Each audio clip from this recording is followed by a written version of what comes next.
പ്രേക്ഷകരെ, body guard ഉപഗ്രഹങ്ങൾ വിക്ഷേപിക്കാൻ ഒരുങ്ങുകയാണ് നമ്മുടെ രാജ്യം.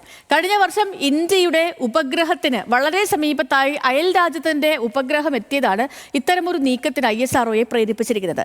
ചില മാധ്യമ റിപ്പോർട്ടുകളൊക്കെ സൂചിപ്പിക്കുന്നത് പോലെ ഭീഷണിയായി വരുന്ന ഉപഗ്രഹങ്ങളെ തകർക്കുകയല്ല ഇവയുടെ ദൗത്യം. എന്താണ് ബോഡി ഗാർഡ് എന്നറിയാം, എന്താണ് ബോഡി ഗാർഡ് സാറ്റലൈറ്റിന്റെ ദൗത്യം എന്നും അറിയാം.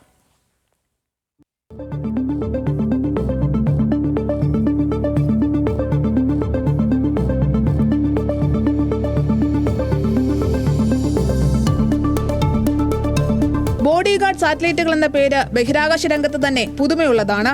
ഇതുവരെയും ഒരു രാജ്യവും തങ്ങളുടെ സാറ്റലൈറ്റുകളുടെ സംരക്ഷണത്തിനായി ഉപഗ്രഹങ്ങളെ വിക്ഷേപിച്ചതായി ഔദ്യോഗിക രേഖകളില്ല. ഒരു ഉപഗ്രഹം വിക്ഷേപിക്കും മുൻപ് അതിന്റെ പാതയും സഞ്ചാരപഥവും ഉൾപ്പെടെ മുൻകൂട്ടി നിശ്ചയിച്ചിട്ടുണ്ടാകും. നിലവിൽ വിക്ഷേപിച്ചിട്ടുള്ള ഉപഗ്രഹങ്ങളുടെ പാതയുമായി സമ്പർക്കത്തിൽ വരാത്ത രീതിയിലാകും ഇത് മിക്കപ്പോഴും ക്രമീകരിക്കുക. അല്ലെങ്കിൽ രണ്ട് ഉപഗ്രഹങ്ങളും ഒരേ സമയം പാതയിലൂടെ വരാത്ത രീതിയിലാകും ഇതിന്റെ ചലനങ്ങളും സമയക്രമീകരണങ്ങളും തയ്യാറാക്കുക. പുതിയ ഉപഗ്രഹങ്ങളുടെ വേഗം, സഞ്ചാരപഥം തുടങ്ങിയ വിവരങ്ങൾ ബഹിരാകാശ നിലയങ്ങൾക്കും മറ്റ് ബഹിരാകാശ ഏജൻസികൾക്കും കൈമാറുകയും ചെയ്യാറുണ്ട്. ഉപഗ്രഹങ്ങൾ തമ്മിലുള്ള കൂട്ടിയിടി ഒഴിവാക്കാനാണ് ഇത്രയേറെ മുൻകരുതലുകൾ എടുക്കുന്നത്. ഇത്തരത്തിൽ മുൻകരുതലുകൾ എടുത്തിട്ടും 2024 മധ്യത്തിൽ ഇന്ത്യയുടെ ഒരു ഉപഗ്രഹത്തിന് നേരെ അയൽരാജ്യത്തിന്റെ ഉപഗ്രഹം അനുവദനീയമായതിലും അടുത്തെത്തി. ഏകദേശം 1 കിലോമീറ്റർ വരെ അകലത്തിലെത്തിയെന്നാണ് പുറത്തുവരുന്ന റിപ്പോർട്ട്. ഇത് മനഃപൂർവ്വമുണ്ടായ നീക്കമായാണ് ISRO വിലയിരുത്തുന്നത്. ഇന്ത്യക്ക് മേൽ സമ്മർദ്ദം ചെലുത്താനുള്ള നീക്കമായാണ് ഇതിനെ ഇന്ത്യയും ISROയും കണ്ടത്. അതിന്റെ പരിണിത ഫലമാണ് ബോഡി ഗാർഡ് സാറ്റലൈറ്റുകൾ വികസിപ്പിക്കാനുള്ള നീക്കം. 270 ബില്യൺ രൂപയാണ് ഇതിന് ചെലവ് പ്രതീക്ഷിക്കുന്നത്. ഏകദേശം 50ഓളം സാറ്റലൈറ്റുകളാണ് ഇന്ത്യ വിക്ഷേപിക്കാൻ ഒരുങ്ങുന്നത്.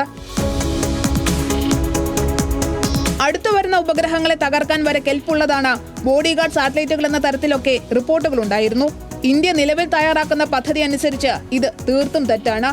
GPS-കളിലടക്കം ഉപയോഗിക്കുന്ന ലൈറ്റ് ഡിറ്റക്ഷൻ ആൻഡ് റേഞ്ചിംഗ് അഥവാ ലിഡാർ എന്ന സാങ്കേതിക വിദ്യ ഉപയോഗിച്ച് നമ്മുടെ ഉപഗ്രഹങ്ങളുടെ സമീപത്തേക്ക് ഭീഷണിയായി എത്തുന്ന വസ്തുക്കളെയും ഉപഗ്രഹങ്ങളെയും മുൻകൂട്ടി തിരിച്ചറിയാൻ സഹായിക്കുക എന്നതാണ് നിലവിൽ ISROയുടെ സങ്കല്പത്തിലുള്ള ബോഡി ഗാർഡ് സാറ്റലൈറ്റുകളുടെ ദൗത്യം. ലേസർ രശ്മികൾ പ്രതിഫലിച്ച് മടങ്ങി വരാൻ എടുക്കുന്ന സമയം ഉപയോഗിച്ച് വസ്തുക്കൾ തമ്മിലുള്ള ദൂരം അളക്കുക എന്നതാണ് ഇതിലൂടെ ചെയ്യുന്നത്. ഭീഷണിയാകുന്ന ദൂരത്തിൽ മറ്റു വസ്തുക്കൾ എത്തുകയാണെങ്കിൽ ഉപഗ്രഹത്തിന്റെ സ്ഥാനം മാറ്റാനാണ് നിലവിൽ ISRO ആലോചിക്കുന്നത്. ഭൂമിയിൽ സ്ഥാപിച്ചിട്ടുള്ള ടെലസ്കോപ്പുകളുടെയും റഡാറുകളുടെയും ശൃംഖലയുമായി ബോഡി ഗാർഡ് ഉപഗ്രഹങ്ങളെ കോർത്തിണക്കിയാകും സംവിധാനം വികസിപ്പിക്കുക. നമ്മുടെ ഉപഗ്രഹങ്ങളുടെ ഭ്രമണപഥം മുഴുവൻ സമയവും നിരീക്ഷിക്കുക എന്നതാകും ഇവയുടെ പ്രധാന ദൗത്യം. ഇത് വികസിപ്പിക്കാനായി ചില സ്റ്റാർട്ടപ്പുകൾ ശ്രമം തുടങ്ങിക്കഴിഞ്ഞു. നിലവിൽ ഇന്ത്യയുടെ 100-ലേറെ ഉപഗ്രഹങ്ങളാണ് ബഹിരാകാശത്തുള്ളതെന്നാണ് report. Research desk, news Malayalam.